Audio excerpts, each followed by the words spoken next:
one simultaneously continue a last-ditch effort treatment and qualify for in-home hospice? Great, important question. Yes, so sort of. This is where it's really, really important that we all understand that palliative care and hospice aren't quite the same thing.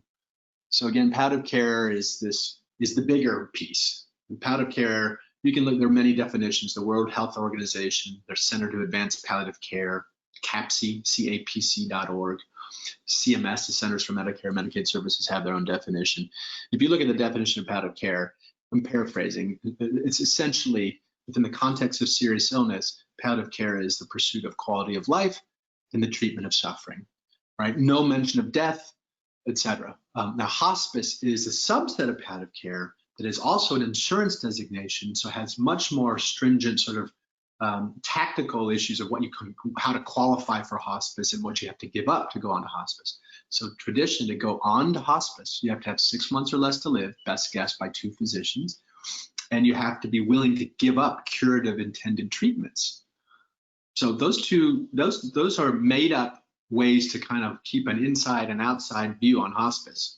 The feeling was in the 1980s when they put that together is they needed to put limits on it because otherwise it would be so expensive and everyone would want it. That thinking is being revisited, but we're still kind of stuck with it. So in strict answer to your question, these days, with some exceptions, there really aren't likely, you can't count on being able to consider continued treatments, curative intended treatments, or last-ditch treatments, as you mentioned here, and get hospice.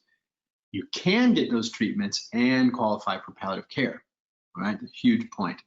Then last little detail, if you're on the policy wonk kind of side of things, there are demonstration projects and funded pilot projects around opening the hospice benefit. So to make those lines more porous and do away with some of these designations that keep too many people out of hospice.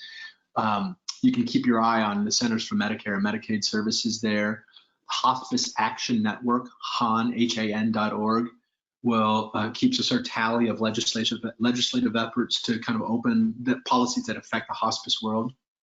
Or CTAC, the Center to Transform Advanced Care, also on their advisory board, and those guys do really good work. And they have on their website, I think it's thectac.org, keep a tally of legislation that would affect policies that would affect this sort of open enrollment kind of hospice work. So stay tuned.